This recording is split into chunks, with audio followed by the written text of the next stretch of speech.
रात का समय था और गुंजन ट्रेन में अकेले सफर कर रही थी। बड़ी अजीब बात है, ये ट्रेन तो पूरी खाली है, सिर्फ ये दो आदमी और औरत ही दिखाई दे रहे हैं। गुंजन के सामने एक आदमी बैठा था और दूसरी तरफ एक औरत। अचानक से वो आदमी ट्रेन के बाहर देखता है और जोर से चिल्लाकर कहता है, राजगढ़ का स्टेशन आने वाला है, सब लोग चौकन्ने हो जाओ। इतना कहकर वो आदमी आंखें बंद कर लेता है। ऐसा लग रहा था जैसे वो सो गया हो। ये देखकर गुंजन चौंक जाती है। अरे ये क्या था, बड़ा ही पागल आदमी है, ऐसे अचानक से चिल्लाया क्यों? और इसके चिल्लाने के बाद बाकी सब भी आंख बंद करके सो गए। अजीब है। मगर तभी एक औरत की आवाज पूरी ट्रेन में गूंजने लगती है। आ गई, मैं आ गई, भेलपूरी बेचने आ गई।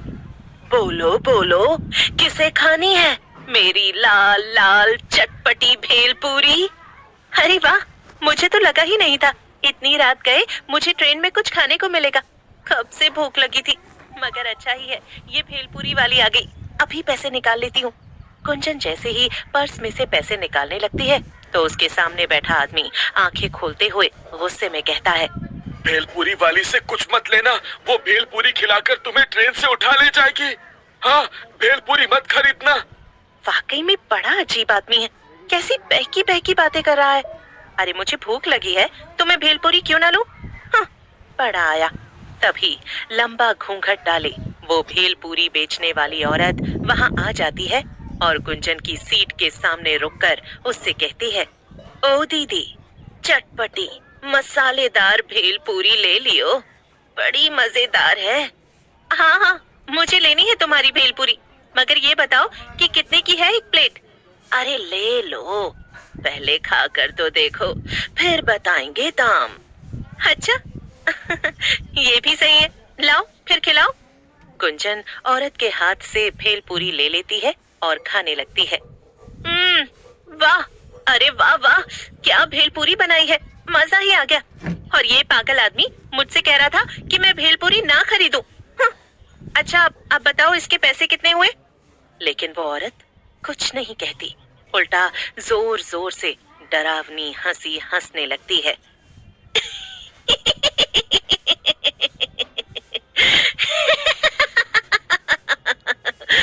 पैसे? नहीं नहीं, कुछ और लगेगा। ये कहकर वो औरत घूंघट हटाती है। घूंघट के नीचे एक डरावनी चुड़ैल थी।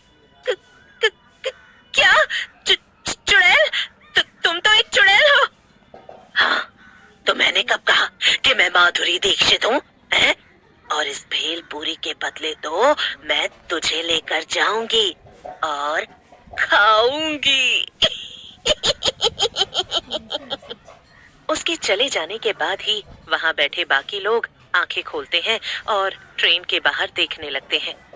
ये तो होना ही था, मैंने उस लड़की को चेतावनी दी थी, मगर उसने मेरी बात नहीं मानी और चुड़ैल उसे अपने साथ ले गई। राजगढ़ स्टेशन आने से पहले हमेशा ही ऐसा होता है। हाँ, अब हम कर भी क्या सकते हैं, हम तो अपना काम कर ही देते हैं ना, जो कि लोगों को चेतावनी देना है। अब उसके आगे हम क्या ही करें। असल में वो दोनों बूढ़े आदमी और औरत पंकज और राधिका थे, जो कि पति पत्नी थे और रामगढ़ गांव में ही रहते थे। वो हर रोज उस ट्रेन से सफर करते थे ताकि लोगों को भेलपूरी बेचने वाली चुड़ैल से बचाया जा सके, मगर उनका ये तरीका भी अक्सर काम नहीं आता था। फिर एक दिन सुबह सुबह पंकज कहता है, राधिका, क्यों ना हम किसी तरह ये ट्रेन चलना ही बंद करवा दे। अगर ट्रेन चलेगी ही नहीं तो चुड़ैल भेलपूरी बेचने आएगी ही नहीं और ना ही लोग गायब होंगे, ना मरेंगे। वो स्टेशन मास्टर है ना रघु भाई, हम उनसे जाकर कहेंगे, उनकी बहुत पहुंच है। वैसे भी इस ट्रेन में ज्यादा लोग आते ही नहीं, वो बात करेंगे तो ट्रेन जरूर बंद हो जाएगी। अच्छा, तो फिर आओ अभी जाकर उनसे बात करते हैं। रघु सिर्फ स्टेशन मास्टर ही नहीं था, बल्कि गांव का सबसे अमीर आदमी भी था। उसकी दूसरे गांवों और शहरों में खूब पहचान थी। अरे आओ आओ पंकज भाई, कैसे आना हुआ? रघु भैया, आप तो जानते हैं कि हमारे स्टेशन से गुजरने वाली जो ट्रेन है, पिछले 3 महीनों से उस पर एक भेलपूरी बेचने वाली चुड़ैल का साया मंडराने लगा है। वो रात को आती है और जो भी उससे भेलपूरी खरीदता है उसे अपने साथ ले जाकर मार देती है। हाँ हाँ, मैंने ऐसी बहुत सी अफवाहें सुनी है, पर मैं क्या करूं? भैया, आप ना ये ट्रेन ही बंद करवा दीजिए। ट्रेन बंद हुई तो ना तो भेलपूरी बिकेगी, ना लोग गायब होंगे। क्या एक चुड़ैल की कहानी के चक्कर में ट्रेन बंद करवा दूं? अरे मैं बड़े साहब लोगों को जाकर ये बोलूंगा तो वो मेरे ऊपर हंसेंगे, समझे? मगर रघु भैया, सच तो यही है ना? जो ना माने उससे ट्रेन में रात में सफर करने को कहिए, फिर वो भी इस पर यकीन कर लेगा और ट्रेन बंद करवा देंगे। बेचारा पंकज उदास होकर वापस अपने घर आ जाता है। कुछ नहीं किया ना रघु भैया ने, मैंने तो पहले ही कहा था। अब आप काम पर जाइए और रात में जल्दी लौट आइएगा। हमें ट्रेन में भी जाना है लोगों को बचाने। रात होते ही पंकज और राधिका फिर से दूसरे गांव के स्टेशन पर पहुंच जाते हैं और अपने गांव जाने वाली ट्रेन में बैठ जाते हैं। राधिका के पास बड़ा झोला था, वो उसे खोलकर पंकज को दिखाती है तो पंकज चौंक जाता है। उस झोले में बहुत सारी भेलपूरी थी। हाँ, जब आप काम पर गए तो मुझे एक आइडिया आया और मैंने खूब सारी भेलपूरी बना ली। अब मैं चुड़ैल से पहले सबको भेलपूरी बेच दूंगी और फिर कोई भी उसकी भेलपूरी खरीदेगा ही नहीं। राधिका खड़ी होकर सबसे कहती है, ले लो, स्वादिष्ट लजीज भेलपूरी ले लो। ऐसी भेलपूरी कभी नहीं खाई होगी।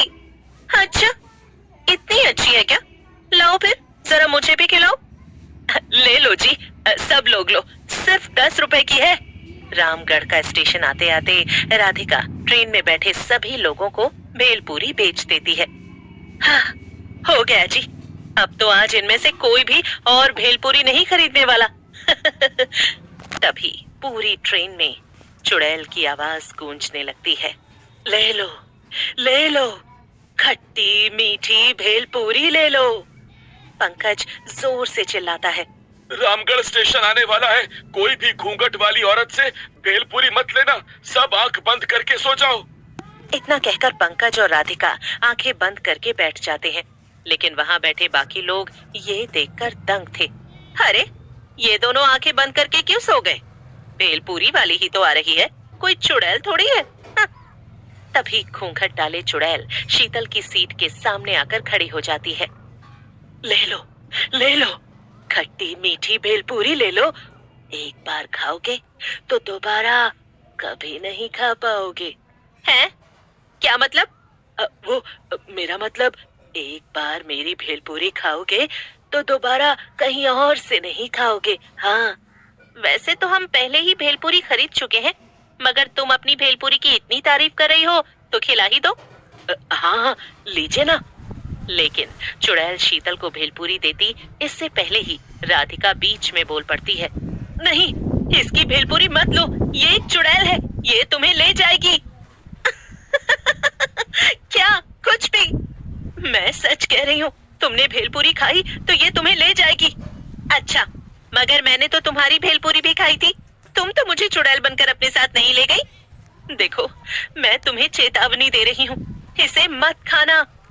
शीतल जैसे ही भेलपूरी खाने जाती है, राधिका उसे रोक देती है और उसकी जगह वो चुड़ैल की भेलपूरी खा लेती है। वाह वाह, चलो फिर अब मेरे साथ मेरा खाना बनने चलो। चुड़ैल राधिका को उसके बड़े भेलपूरी के झोले के साथ उठा लेती है। ये देखकर वहां बैठे बाकी लोग चौंक जाते हैं। बेचारा पंकज बहुत रोता है, मगर वो कर भी क्या सकता था?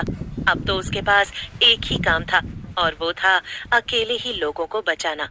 अगले दिन फिर से वो रात में ट्रेन में आकर बैठ जाता है। फिर जैसे ही घूंघट डाले चुड़ैल भेलपूरी लेकर वहां आती है। भेलपूरी ले लो, खट्टी मीठी। लेकिन अब तो पंकज भी जान गया था कि लोग उसकी बात नहीं सुनेंगे। लेकिन तभी कुछ ऐसा होता है जिसे देखकर पंकज चौंक जाता है। वो चुड़ैल पंकज के पास आती है। ये लो, आप भेलपूरी नहीं खाएंगे?